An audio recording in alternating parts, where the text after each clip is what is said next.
Hello everyone, and welcome back to Let's Play Dragon Age Origins. Not, as I was about to say, Mass Effect, because I've been playing that a lot, kind of rushing through parts of it.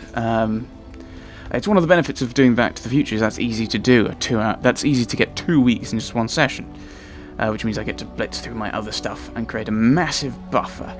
Now,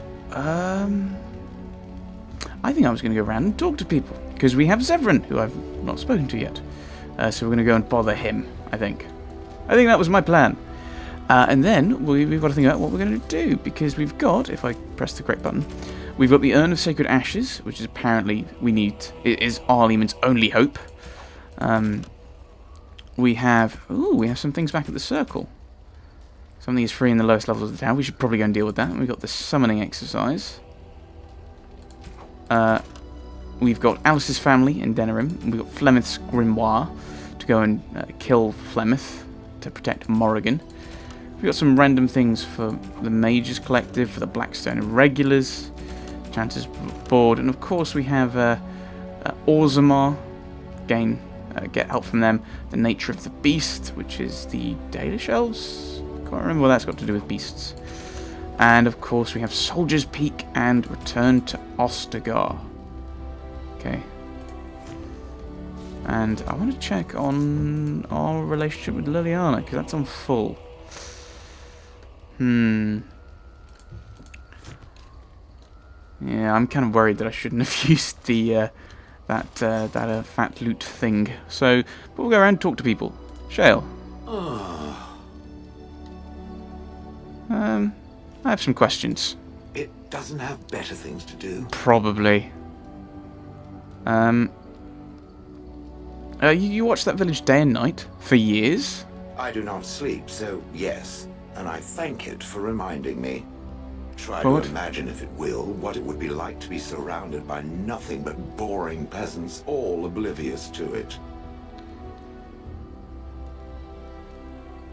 That would be rather horrid. It'd be rather horrible. Let's use correct English here.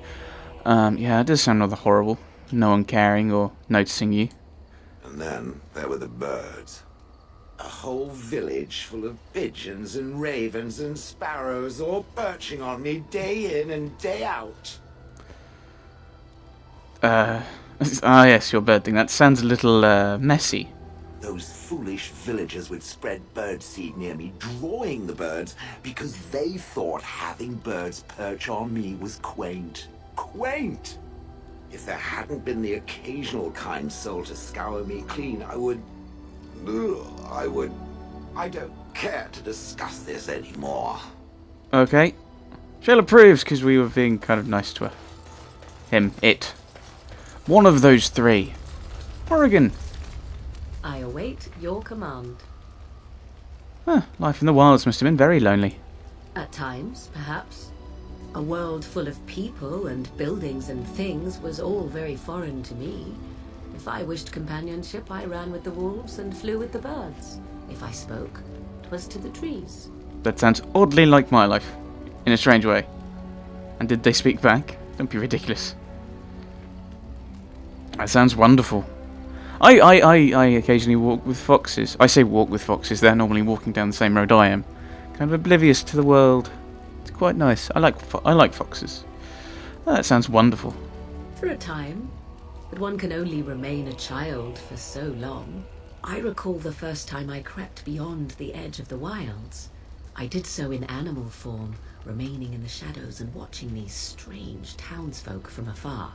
I happened upon a noblewoman by her carriage, adorned in sparkling garments the likes of which I had never before seen.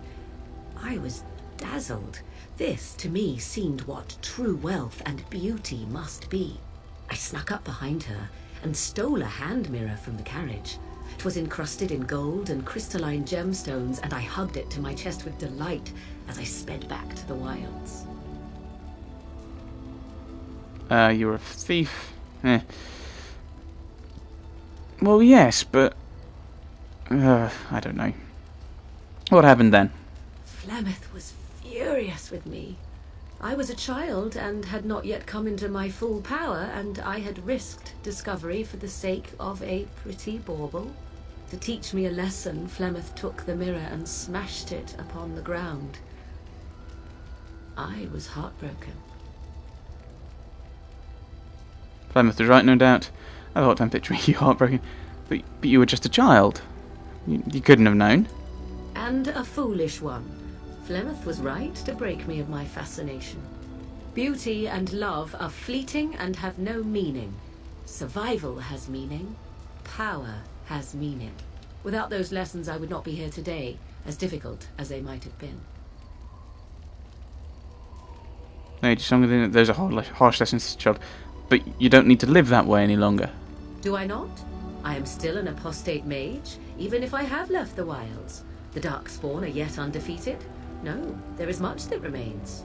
To return to your original question, perhaps my time in the wilds was indeed lonely, but such was how it had to be.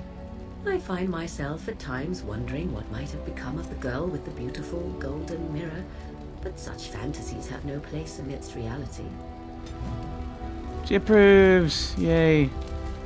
She's better at magic for some reason. I don't know how that works.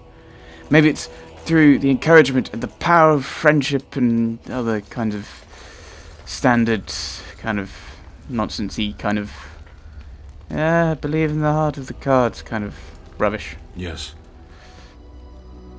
I want to discuss something you mentioned, apparently. Speak then. No, I don't. Then I suggest we move on. Right. I have a question, though. I am hardly surprised. Wonderful. No, I don't. Very well. Okay. Let's go. As you wish. Sorry. I am being accidentally, deliberately a nuisance. Alistair. Something on your mind? Do I have any more questions for you? I don't think so.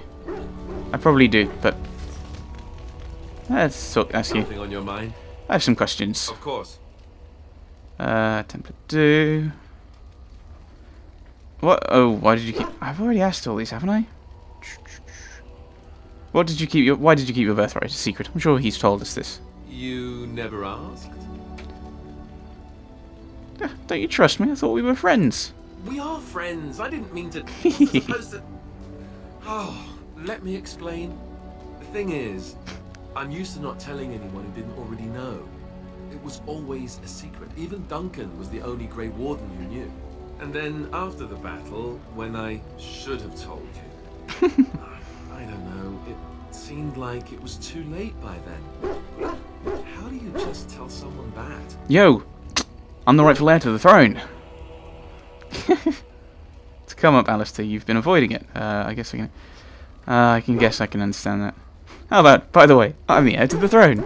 Yes, well, I suppose part of me kind of liked you not knowing. I can understand that. I mean, I have a channel where I don't try to avoid revealing my real name. Yeah, actually, I was talking to someone. I can't remember who I was talking to. I think it was Uneven Ranger in Acadia, and they commented that I'm one of the few people that they talk to who they don't know the real name of. Anonymity. So I can understand that. You enjoyed not telling me? Why? What happens when people find out? They treat me differently. I become the bastard prince to them, instead of just Alistair. I know that must sound stupid to you, but I hate that it shaped my entire life. I never wanted it, and I certainly don't want to be king. The very idea of it terrifies me. That sounds incredibly whiny.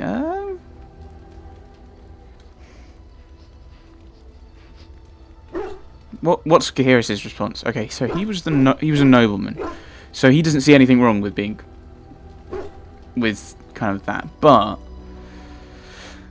how many times would he have been told he had to act a certain way because he was a nobleman? I can't remember. Maybe it came up in the origin. Nah, it doesn't sound so stupid after all. For all the good it does me, my blood seems certain to haunt me no matter what I do.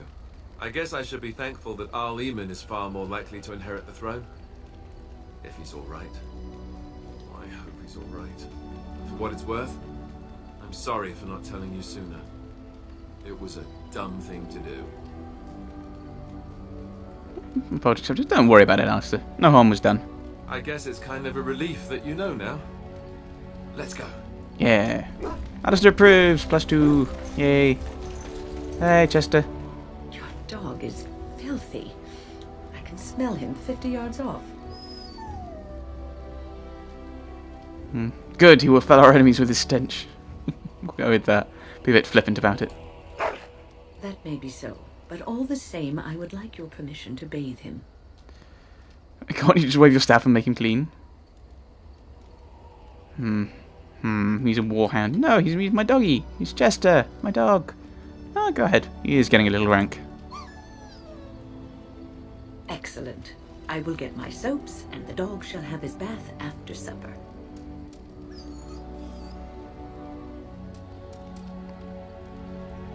You needed that, Chester. After supper. Don't run away. You're not allowed to run away. Zevran, what is it like being in the group? Here I am. Can I answer some questions? Oh, this should be good. Go ahead. Tell me a little about Antiva. Oh, you wish to know about Antiva, do you? The only way to truly appreciate it would be to go there. It is a warm place, not cold and harsh like this Ferelden. In Antiva it rains often, but the flowers are always in bloom. Or so the saying goes. So it's like England crossed with the Netherlands. Which is probably East Anglia, actually.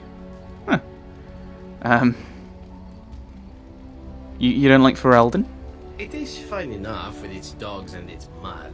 The people are spirited, even if they can't tell the difference between an assassin and a mere killer.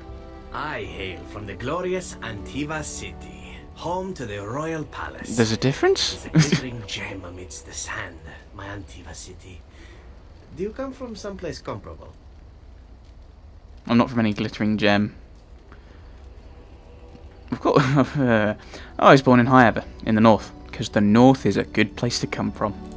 Oh, I have never seen that place. I am sure it has its charms and its dogs. You know what is most odd?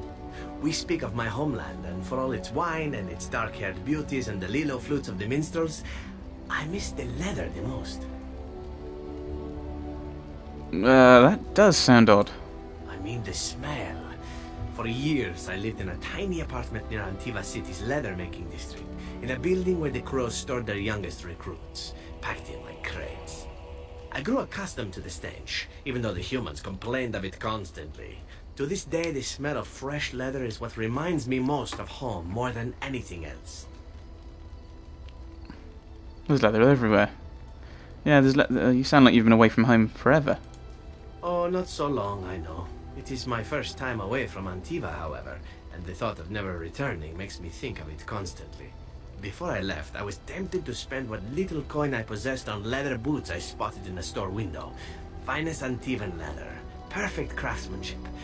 But I was a fool to leave them. I thought, Zevran, you can buy them when you return as a reward for a job well done. More the fool I, no? The job being killing me, right? No. Your home will still be there, Zevran. True, and it's a comforting thought. One simply never knows what is to come next. How could I have suspected I would end up defeated by a handsome Grey Warden? A man who then spares my life? I could not. You need to make the most of where you are. Everyone makes mistakes. Is that supposed to be flattery? Perhaps that was a poor choice of words. True, though it is. Do you object?